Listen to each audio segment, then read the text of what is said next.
मेहड़ सिंध में इम्कानी बोर्ड ऐं सिंधु दरिया में 5 खां 7 लख पाणी अचण सबबि मेहड़ तालुके जे कचे जे चइनि यूनियन काउंसिल नओं ॻोठ ऐं मक्सी मुरीद लाखेर शाह 50 जे 70 खां वधीक ॻोठनि खे सिंध दरिया जे पाणीअ में इम्कानी चाढ़ सबबि मुतासिर थियण जो ख़दशो वधाए पियो वञे।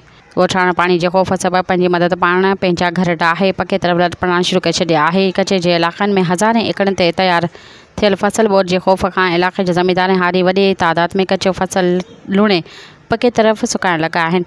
होॾां LS बंद जो मरमती कमु न थी सघियो आहे। LS बंद जा केतिरा ई हिसा कमज़ोर बणियल आहिनि ऐं हंधा हंधा टुटल आहे।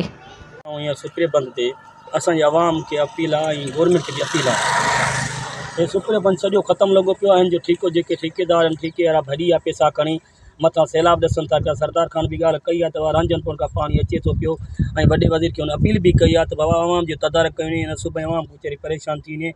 ऐं जेकॾहिं वाक़ई सैलाब अची वियो त माना मेड़ वारा या को जेके आहिनि शारा ख़ुशि थी वेनि न त मथां असां चवनि त मथे बंदि ते को कमु हले थो कमु कोन थो हले। हे सॼो बंदि भॻो टुटो पियो अथनि। अची पंहिंजी सर्वे करनि ऑफिसरनि खे चवंदी हिननि जो कमु कराइनि। हिते का बि मालिकी कान अथनि। बंदि जेकॾहिं अहिड़ो सैलाब अची वियो त बंदि टुकड़ा टुकड़ा थी वञे। बंदि जी असांखे ख़बर आहे। असां सैदपुर जा रवासी आहियूं। असांखे ख़बर आहे पंहिंजे ॻोठ जी।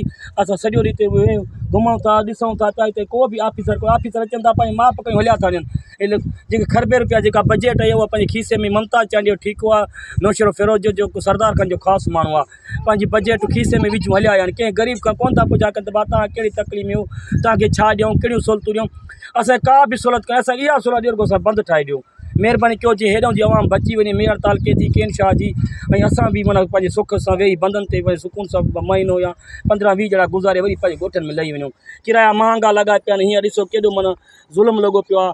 जेकॾहिं बोर्ड अची असां किथे 50-50 हज़ार भरे कराची हैदराबाद वेंदासीं केर बि कंहिंजी हेल्प कोन कंदो। हींअर उहो ज़मानो आहे जो भाउ खां तंग लॻो पियो आहे साहिबु। हर माण्हू पंहिंजो पाण ॾे छिके थो पियो।